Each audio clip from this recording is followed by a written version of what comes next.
I'm sober today because of Joe and the people that he had around him. Had an abundance of knowledge about working the steps. And I work with people on a daily basis because of what has been given to me by this gentleman. And I listen to his tapes. I used to actually walk through my exercise with his tapes in my ear because it helped me every day to just remember what this program means. And so Joe was built created to deal with all types of people all over the world. And he was very genuine, and they used to call him over in Europe the Black Buddha, because he was just so wise. And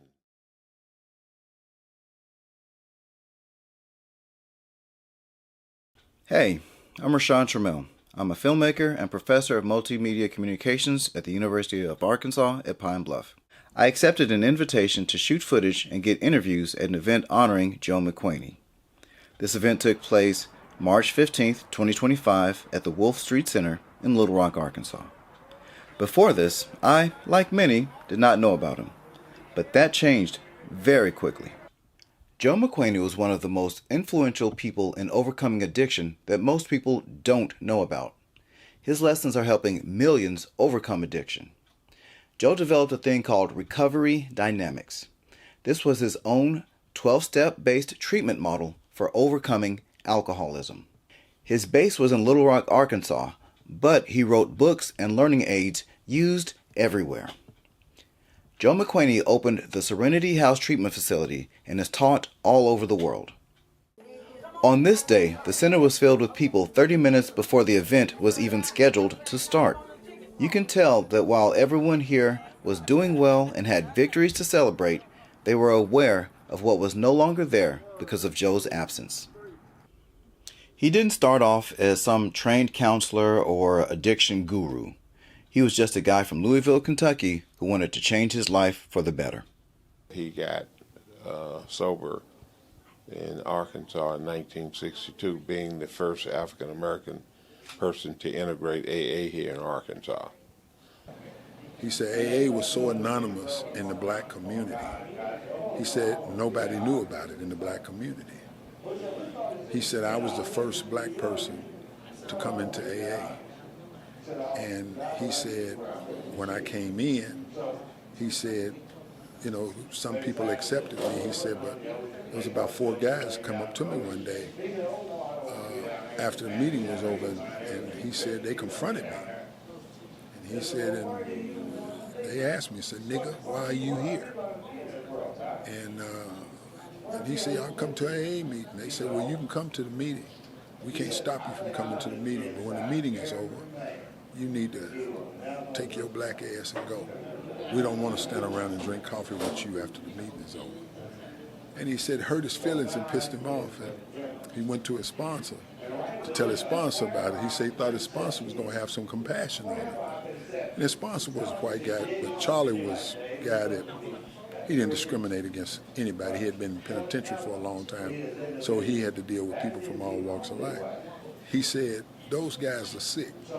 He said, you just go to the meeting. After the meeting is over, you leave. He said, so I stuck around in AA and did what my sponsor told me to do. He said, by the time I was about 10 years sober, he said there was a few black people in the program that came to me and said, Joe, we need you to teach us about the steps in the book. You are the black person that's been around the longest. A lot of these white people won't explain this to us. So he said that it was about 4 or 5 of them. They started meeting at each other's house. Every week they would move it to each other's house, and he said he started, to the best of his ability, trying to explain the big book and the steps to him. And he said, man, one night after doing the meeting, he said, I asked God to help me to understand the book and the steps well enough to be able to help somebody. He said, that's all it was. He said, I was just trying to help a few black alcoholics to get sober. He said, and the meeting started to grow. He said we had to get a meeting place. And he said when we got a meeting place, he said and we met at the Dunbar Recreation Center. We rented a room there. He said, and that's when we made it an official group and put it on the AA registry, and we named it the Dunbar Group because we met at Dunbar. He said we soon outgrew that building. And some guys came from Oklahoma one night and heard him do what he does on the board. And the guy asked him, he said, hey man, will you come to Oklahoma and do this? And Joe said, man, he said, I ain't got no money to go to Oklahoma. He said, we'll pay all your expenses. All you got to do is come. And they recorded it on a cassette tape. And they started giving the tapes to other people. And the tapes went around the country. And then somebody gave a tape to somebody over in England. And he said from that's how he started traveling, doing big book studies in other states and around the country. He said during this period of time, he said God inspired him to open up a treatment center and to write the Recovery Dynamics program. And he said, Eric, all Recovery Dynamics is AA's 12 steps. He said, it's all it is. He said, but I just put it in a treatment center form. During the event, there were 3 different occasions to watch Joe McQuany lecture videos. The number of eyes focused on the screen grew more and more with each viewing. The videos have been out for decades and still get undivided attention. On Mondays at the previous Wolf Street Center location, there would be meetings led by Joe with hundreds of people actively listening to Joe's battle strategies to beat substance abuse. And he would stand up there like a church, and it would be each 300 or 400 people in there almost every Monday night. And it was like an experience like no other, especially for a person that had been struggling with alcoholism, felt like he was separate from everyone. When I was around all those people, I felt like I was a part of something. The best way to really kind of help a person like that is you got to find a person that was like that can relate to them, that they can relate to.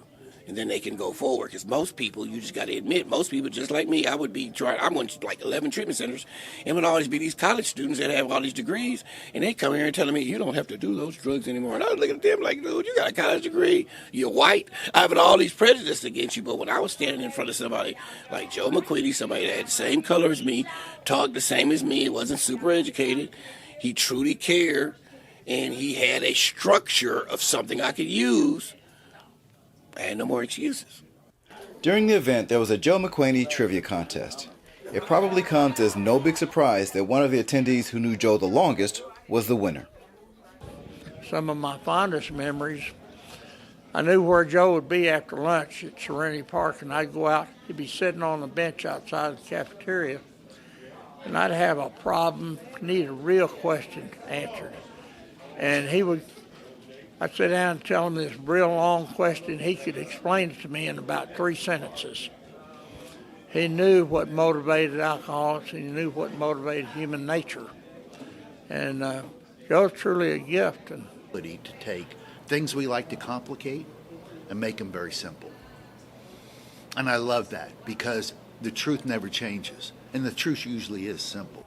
Near the scheduled end of the event, there was a meal, a video, and in-person testimonials. That I am a product of the 12 steps of AA, I believe, and I will be attending my meetings until the day I die. Because that is the experience that keeps me going. It took years for me to understand what he was talking about. That you try to have your life ready for any situation, and that is what recovery is about. And I still use that thing. I still remember, 33 years later, I remember about if you're ready to get on the van, don't worry about when it comes. That's my job, and that's your job. After the event, there were still people wanting to be interviewed about Joe. Hearing all these stories made me feel like I really missed the golden era of something, like if I had never seen Jordan play or Michael Jackson perform. Joe McQuany passed in 2007. But as long as humans have vices, I honestly can't see his influence fading away.